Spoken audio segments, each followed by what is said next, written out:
Hola, buenas. Así os mostramos cómo está la fachada del museo de la casa natal de Gargallo, que l'han guarnit una mica. I ara tots farem un passeo per dins. Ara estem entrant. Veu que és com un recibidoret xiquinín. Allà on hi ha uns panels en lo que és la bibliografia la biografia de Pablo Gargallo, i al costat estic justet, baixam, i arribarem a la bodega de la casa, que no és xiquinina, és una bodega que no està bota mal.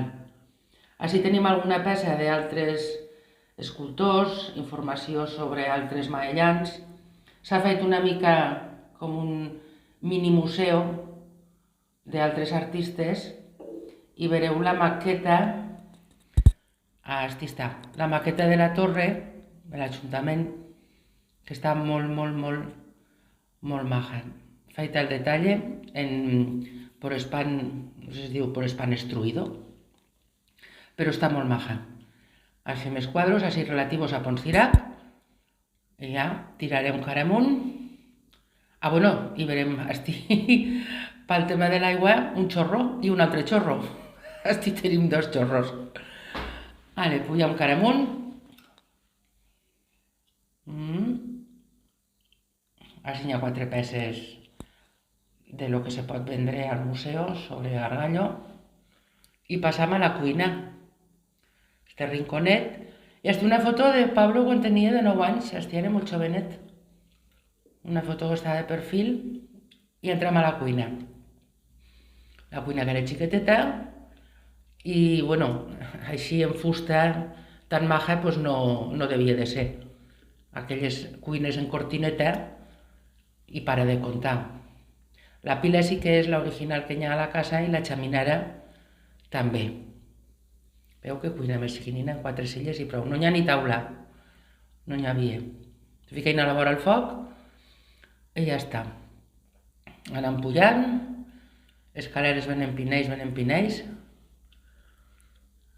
I a l'esquerra ja passam, ara arribam. A l'esquerra seria el que ne diem així la sala i alcova. S'ha fet el que és la sala com un reportatge fotogràfic de la vida de Pablo, des de ben jovenet, des de que va comulgar a més tard. Hi ha inclús alguna que està en família maellana. I així l'alcova. Supostament seria l'alcova allà on va néixer Pablo, al 1881. El dia 5 d'enero, la nit de Reis. I aprofitant l'altra casa que se va comprar quan la restauració, que fa este pico que veu, i així se va poder afegir una altra sala allà on està el que és Pablo treballant.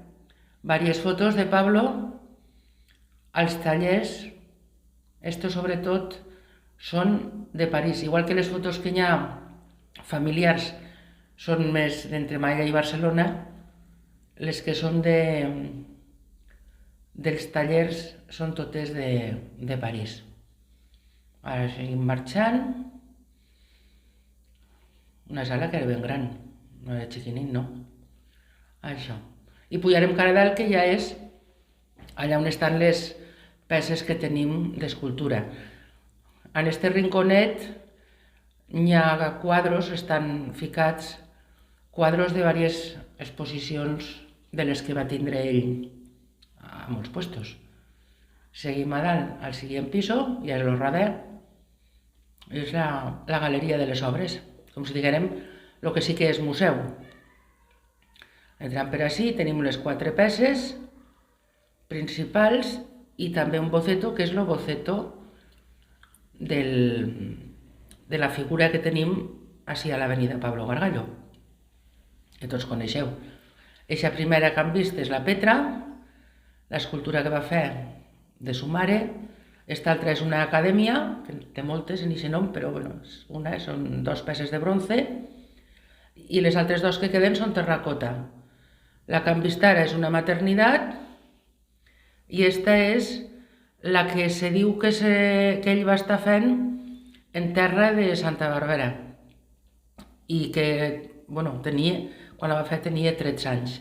I este és el boceto que t'us he dit abans, el boceto gran de lo que és l'escultura que tenim així a l'avenida. I esta sala, jo no ho sé, jo li dic la sala dels espills, perquè no res, en 2 espills asti i una foto, la que t'os dieva d'ell de jovenet, pareix que n'hi hagué un tossal de quadros, un tossal de fotos de Gargallo, quan realment sol n'hi ha una.